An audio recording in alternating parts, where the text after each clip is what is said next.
ഐഡിയേഴ്സ് welcome back to my channel. അപ്പോൾ നമ്മൾ വയനാട്ടിലേക്ക് ട്രിപ്പ് വന്നിരിക്കുകയാണ്. നമ്മളിപ്പോൾ ചുരത്തിൻ്റെ മുകളിൽ എത്തിയിട്ടുണ്ട്. ആ കോട ഇറങ്ങുന്ന കറക്റ്റ് ടൈമിലാണ് നമ്മളിവിടെ എത്തിയിട്ടുണ്ട്. നല്ല അടിപൊളി ഒരു വ്യൂ ആണ് കേട്ടോ. അങ്ങനെ നമ്മളവിടെ ഇറങ്ങി കുറച്ച് ഫോട്ടോസും വീഡിയോസൊക്കെ എടുത്ത് കുറച്ച് സമയം അവിടെ സ്പെൻഡ് ചെയ്തു. ഇനി അടുത്ത് നമുക്ക് രാവിലത്തെ ഫുഡ് കഴിക്കാം. അങ്ങനെ ഞങ്ങൾ താജ് എന്ന് പറഞ്ഞിട്ടുള്ളൊരു റെസ്റ്റോറൻറ്റിലാണ് കയറിയത്. നല്ല അടിപൊളി ഫുഡ് കേട്ടോ. അങ്ങനെ ഞങ്ങളൊരു 10-14 പേരുണ്ട്. പലരും പല ഫുഡാണ്. ഞങ്ങൾ വെള്ളപ്പം, മുട്ടക്കറി, ചിക്കൻ കറി, പൊറോട്ട, ലൈവ് പൊറോട്ട, ഒരു രക്ഷയിലിട്ട് അടിപൊളി ഫുഡായിരുന്നു. നല്ല ടേസ്റ്റുള്ള ഫുഡ്. നല്ല ലൈവ് പൊറോട്ടയും ആ ചിക്കൻ കറിയും മുട്ടക്കറിയും എല്ലാം കൂടി നല്ല ടേസ്റ്റ് ഉണ്ട്. എല്ലാവരും നല്ല ഫുഡ് കേട്ടോ. അങ്ങനെ ഞങ്ങൾ അതൊക്കെ കഴിച്ച ശേഷം നേരെ പോയത് പൂക്കോട് തടാകത്തിലേക്കാണ്. അവിടെ ചെന്നപ്പോൾ പെരും മഴ. നമുക്ക് എന്താ പറയുക, അവിടെ ഒന്നും ചെയ്യാൻ പറ്റില്ല, ബോട്ടിലൊന്നും കയറാൻ പറ്റിയില്ല, പെരും മഴയാണ്. അങ്ങനെ കുറച്ച് നേരം അവിടെ നിന്നതിന് ശേഷം നമ്മൾ പിന്നെ നേരെ പോകുന്നത് കരാപ്പുഴ ഡാം. അപ്പോൾ നമ്മളിപ്പോൾ അവിടെ എത്തിയിട്ടുള്ളത്.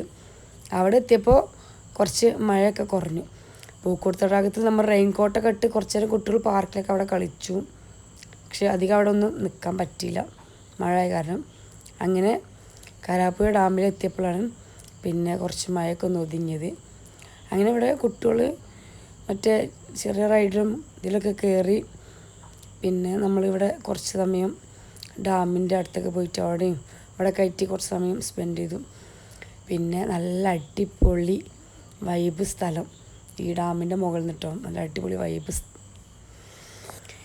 വയനാട്ടിൽ എല്ലാവരും വന്നാൽ ബാണാസുര ഡാമിലേക്ക് പോകുന്ന പോലെ നമ്മളും പൊതുവേ ബാണാസുര ഡാം കാണാനാണ് പോകാറ്. ഇപ്രാവശ്യം ഒന്ന് മാറ്റി പിടിച്ചു. കാരാപ്പുഴ ഡാമിൽ ആദ്യമായിട്ടാണ് വരുന്നത്. ഡാമിൽ അത്യാവശ്യം വെള്ളമൊക്കെ ഉണ്ട് കേട്ടോ. ഇപ്പോൾ മഴക്കാലമല്ലേ, നല്ല വെള്ളമൊക്കെ ഉണ്ട്. പിന്നെ ഇവിടെ നല്ല അടിപൊളി പൂക്കൾ, ഡാലിയ, പല തരത്തിലുള്ള പൂക്കൾ കാണാൻ നല്ല ഭംഗിയുണ്ട് കേട്ടോ. കാരാപ്പുഴ ഡാമിൽ വരാത്തവരൊക്കെ ഒന്ന് വിസിറ്റ് ചെയ്യുക, അടിപൊളി പ്ലേസാണ്. അങ്ങനെ നമ്മൾ കുറച്ച് സമയം ഇവിടെ മഴ ഒന്നുമില്ല. നമ്മൾ ഫസ്റ്റ് വന്ന ടൈമിൽ ചെറുതായിട്ടൊരു മഴയൊക്കെ ഉണ്ടായിരുന്നു. പിന്നെ നമ്മൾ മഴയൊക്കെ മാറി. പിന്നെ അടുത്ത് നമ്മൾക്കിനി ഫുഡ് കഴിക്കാൻ പോവാം. അങ്ങനെ ഉച്ചയ്ക്ക് ഞങ്ങൾ ഫുഡ് കഴിക്കാൻ പോയി. ഞങ്ങൾ കുറച്ച് ആൾക്കാർ ബിരിയാണി, കുറച്ച് ആൾക്കാർ ഫ്രൈഡ് റൈസ്, കുറച്ച് ആൾക്കാർ മന്തി, പലരും പലതെടുത്തത്. ഞങ്ങളൊക്കെ ബിരിയാണിയാണ് എടുത്തത്. നല്ല അടിപൊളി ബിരിയാണി ആയിരുന്നു. ഉച്ചക്കത്തെ ഫുഡും അടിപൊളിയായിരുന്നു. എനിക്ക് ബിരിയാണിയാണ് കൂടുതലിഷ്ടം, അതുകൊണ്ടാണ് ഞാൻ ബിരിയാണി കഴിച്ചത്. അങ്ങനെ ഞങ്ങൾ ഫുഡ് കഴിച്ചിട്ട് നേരെ പോയത് ചൂരൽമലയിലേക്കാണ്. ആ ദുരന്തം നടന്ന ആ ഒരു സ്ഥലത്തേക്ക്. അവിടെ ചെന്നപ്പോൾ മനസ്സിന് വല്ലാത്തൊരു വിങ്ങൽ.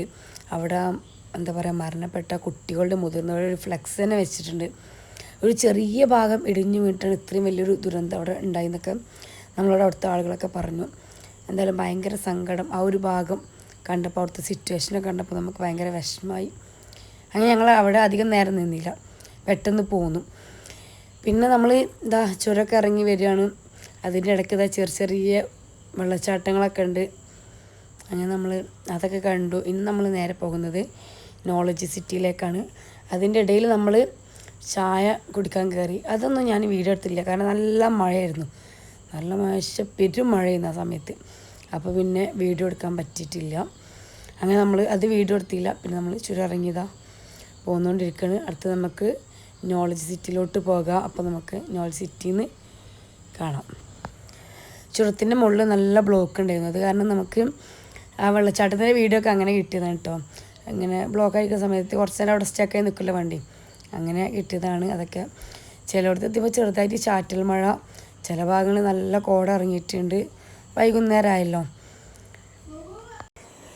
നമ്മൾ ഈ നോളജ് സിറ്റിയിൽ പോയിട്ട് കുറേ, അപ്പോൾ എല്ലാവരും പറഞ്ഞു നമുക്ക് നോളജ് സിറ്റിയിലൊന്ന് പോകാമെന്ന് പറഞ്ഞപ്പം ഓക്കെ എന്നാൽ പിന്നെ അങ്ങനെ ആയിക്കോട്ടെ വിചാരിച്ച് അങ്ങനെ നമ്മൾ നോളജ് സിറ്റിയിൽ പോകാൻ തീരുമാനിച്ചു. അവിടെ എത്തിയപ്പോൾ നമ്മൾ ടൈമൊക്കെ ഒരുപാട് ലേറ്റ് ആയിരുന്നു, ആകെ ടയേർഡായി.